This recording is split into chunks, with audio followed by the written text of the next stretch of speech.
Hey internets, so this video is going to be about one of the more interesting topics on the interwebs, which is the debate around the very question of debates, the value of live debates themselves. Are live debates a good format for discerning the truth and exposing the frauds? Or on the flip side, are they a way for people who are good at dishonest rhetoric and coming up with arguments that take data out of context in ways that their dishonesty becomes difficult to refute in the short time constraints that live debates inherently possess? To basically just push false narratives and not immediately get called out for them. Well, as it turns out, there's a very simple question actually that can be asked, which I argue gives a very definitive answer to the live debate bro question. And that question is, why are flat earthers good at debates? Seems like an interesting thing to say, right? I mean, flat earthers should be the easiest thing to refute, right? Well, technically, sure, it is easy to refute flat earthers, when you actually take the time to create a compilation of all of their arguments and explain at length why they are wrong. Such as, say, creating a website that dissects all of their dishonest rhetoric in extreme detail. But of course, that's when you have the time to go over everything. And in live debates, you usually only have about maybe 10 seconds. Or if they're gish galloping hard enough, maybe even less time than that, to come up with an on-the-spot reason for why they're wrong. So of course, an important thing needs to be clarified here. When I say that flat earthers are often good at debates,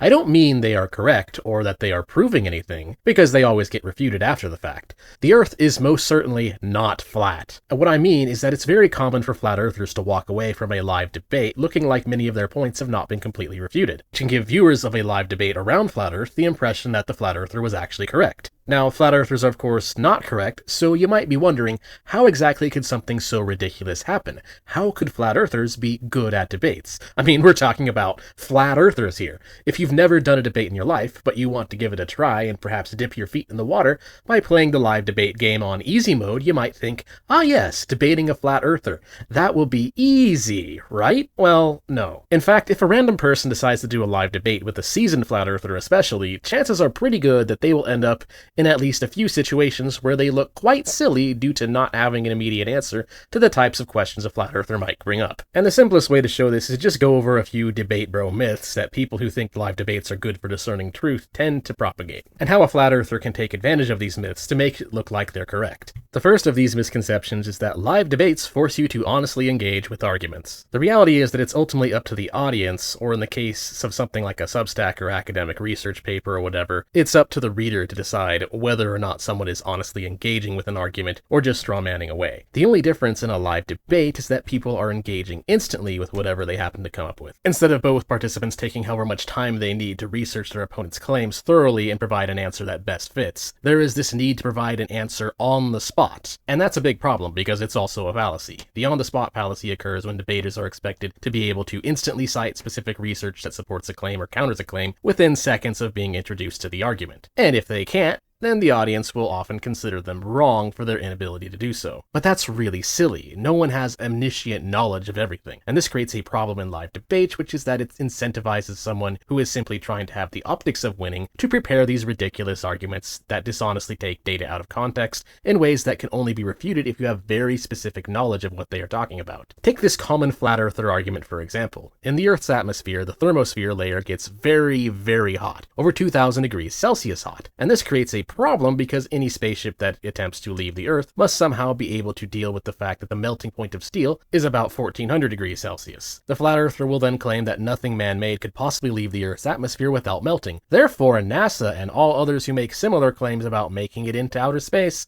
must be lying to us. This argument is of course ridiculous, but unless you have specific knowledge of how melting points work, you might not be able to give an answer to why the flat earther is wrong here. A simple Google search, of course, will reveal the answer to you when you have the time to do so. Temperature is not the same thing as the ability to transfer heat. As you go up further into the atmosphere of the Earth, you will experience drastic changes in atmospheric pressure and density. So while individual particles may indeed get very hot up there, the amount of particles is too low to effectively transfer heat, making it a lot easier to shield against. Compare this to, say, being thrown into a lava pit where the density and pressure is very high, causing heat to transfer almost instantly. The upper layers of the atmosphere, like the thermosphere, are the opposite. So all you need are heat-resistant and reflective materials, and your spaceship will never actually have that much heat transferred into it. We also do have materials such as carbon phenolic that can easily withstand these temperatures in space. which means that the flat earther, when they make this argument, is intentionally leaving out the fact that density and pressure also affect how temperature is able to heat things up, and leaving out how heat shields actually work. But of course, in the time constraints of a live debate, a random person might not necessarily have this specific knowledge.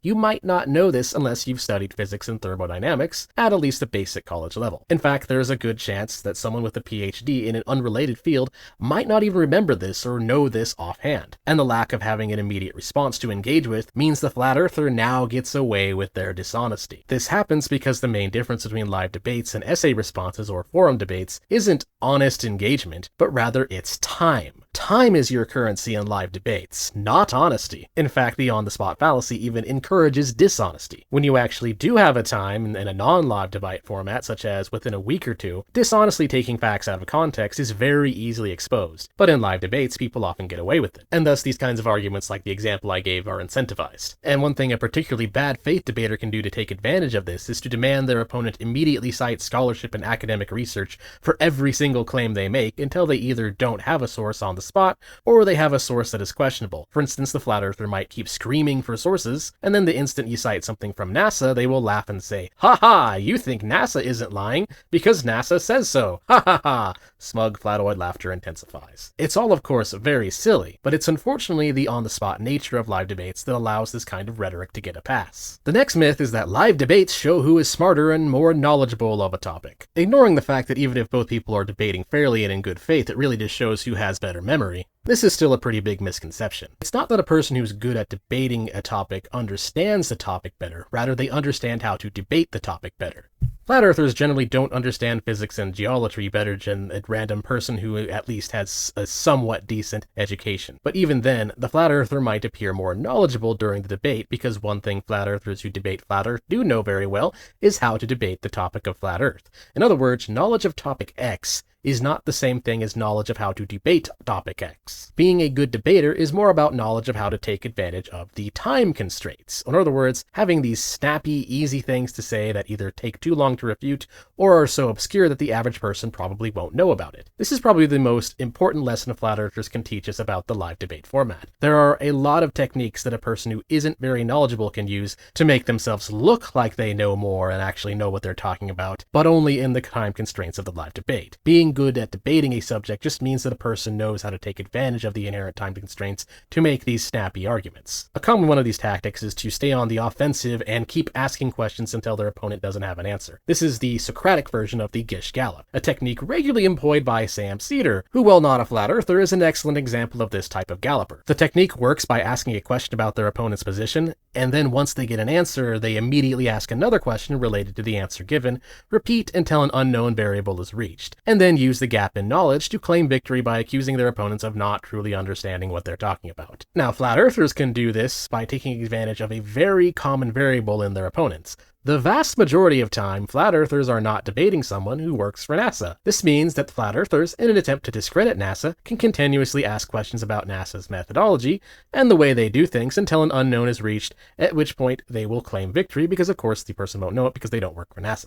A good example of this is in photos of the Earth. The flatoid will point to various photos from NASA and point to inconsistencies how the photos of Earth look, such as some showing the United States is much bigger in one photo than the other, or one photo being much brighter than the other, or another photo having different coloration than the other. Then the flat earther will of course claim that this means that these photos must be faked. Now these days, this is easier for the average person to refute than the thermosphere point, because these days, with everyone having smartphones, we kinda all know that pictures taken at different angles with different lenses and different settings can make objects appear larger, smaller, brighter, and with some objects showing different proportions depending on camera settings used. That these photos of the Earth all look different is actually entirely expected. In fact, anyone who understands photography well enough could even tell you that it would be weirder and more suspicious if they all looked the same. But here's the thing, because you don't work for NASA, you probably don't know what the exact settings were that NASA used for these photos, and you also don't know precisely how these photos of the Earth were edited. And the flat earther can take advantage of this fact and ask you questions about their process which of course you don't know the answer to, and then claim that clearly NASA must be hiding something from us. It's a ridiculous argument, of course, but in the time constraints of a live debate again, it's not always easy to discredit. Another myth somewhat related to this more knowledgeable myth is that live debates prevent the use of straw man arguments. If anything, the opposite is true. The live debate format boils down entirely to who can straw man better and more convincingly. Take this example. The round earther makes the talking point that flat earthers deny basic physics, a claim which, by the way, is 100% correct. Flat earthers absolutely do deny basic physics. But in a live debate, it doesn't matter that it's correct, because a seasoned flat earth debater will go, "Haha, that's a straw man. You've activated my trap card." And then the flatoid will proceed to give an extremely obscure mathematical physics question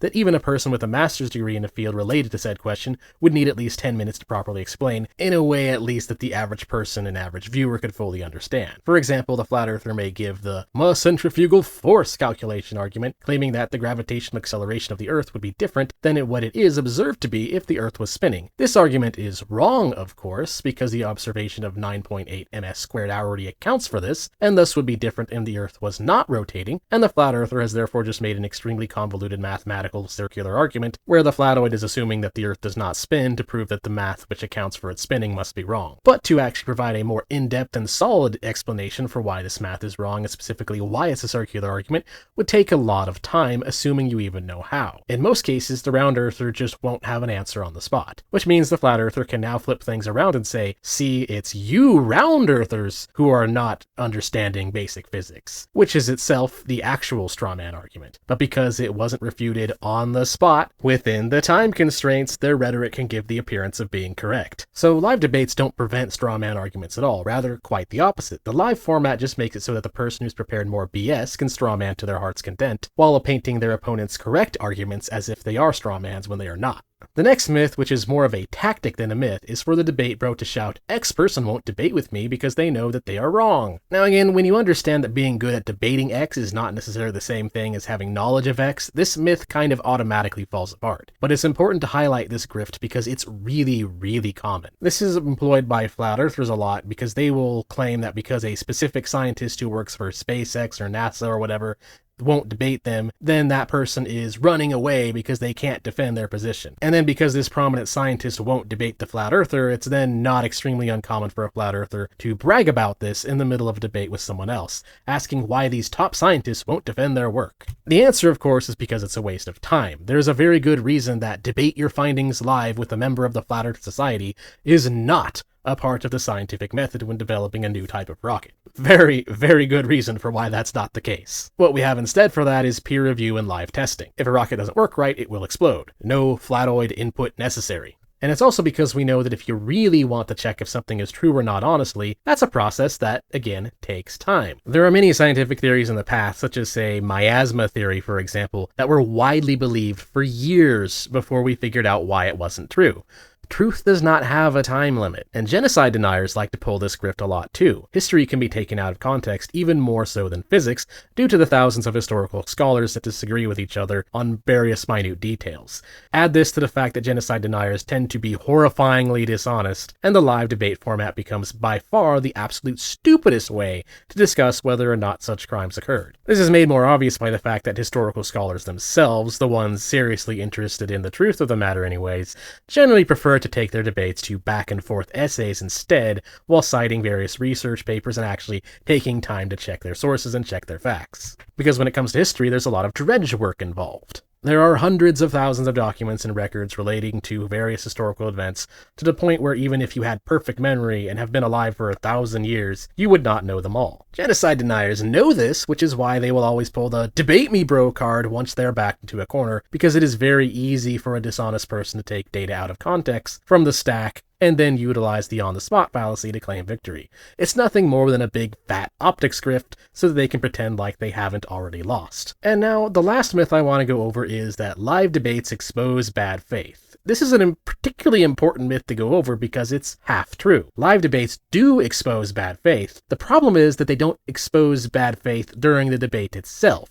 It's usually after the debate has concluded that someone else might do some more in-depth fact-checking of what the participants were saying, and then they discover that one of them was being consistently deceptive. But during the live debate itself, this kind of expose is much harder to do, because due to time constraints, the optics are often such that if one person debates in good faith and the other in bad faith, especially when the bad faith debater has better rhetoric, the person who is debating in good faith will look like they are losing, at least in the heat of the moment. This is because a key rule of debating in good faith is that you have to take everything your opponent is saying seriously, and actually be willing to change your position, while a bad faith debater will simply pretend to be doing these things. They'll pretend like they're interested in changing their position and pretend like they're taking their opponent seriously, when in reality they never had any intention to do so. And so what happens is, if one of the debate participants just makes up a source that doesn't exist, or otherwise just flat out lies, the person arguing in good faith won't necessarily immediately know. This happens just because of a basic fact of logic. There is a potentially infinite number of things that do not exist. You don't know what you don't know. For instance, a flat earther might bring up the Aries failure argument while claiming that it's brand new research that conclusively proves the Earth has no curvature. They'd be lying, of course. Aries failure is old research, and the math behind Aries failure relies on a hypothetical material known as ether, which we now know does not exist, and we've known this for a long time. But unless the person debating the flat earther is familiar with this specific argument and this specific concept, they may not know that the flatoid is lying about this thing being some kind of new revelation. So if this type of dishonesty is not refuted on the spot, it won't be until after the debate is concluded and someone else creates an essay or article explaining why they were lying that people will actually know about it. And again, not everybody is going to watch that fact check, because for whatever reason, fact checks often get significantly less attention than the debate itself, which is honestly understandable, because there is one good thing about debates here. There is one thing about them that is a great thing, which is that debates are actually fun to watch. They are a lot more entertaining than just watching somebody like me going over facts after fact after fact over and over again. Not everybody on the planet is just entertained or interested in watching a 15 to 30 minute fact dump. Whereas debates are heated, they're emotional, they're interesting. It's all a big show, and I'll admit that even I like to watch them sometimes because of that fact. But it's important when watching live debates to understand that this format is not actually good for discerning truth. I have seen many live debate bros get away with some seriously dishonest rhetoric and some crazy lies, because a lot of them, especially the ones that employ the same bad faith tactics that flat earthers do, know that they can get away with it because they know that the live debate is more entertaining than watching someone fact check the live debate. But at the end of the day, we all like to be entertained. It's fun. So don't feel bad if you enjoy watching live debates. Again, I enjoy them too. But it's important to understand that the only thing live debates really prove is who is better at live debates. And flat earthers just happen to provide the perfect example for why this is the case. Anyways, that's all for now. Thanks for watching. If you enjoyed the video, feel free to like, share, subscribe, or tip me on Ko-Fi or whatever, or just leave a comment for the algorithm. Till next time.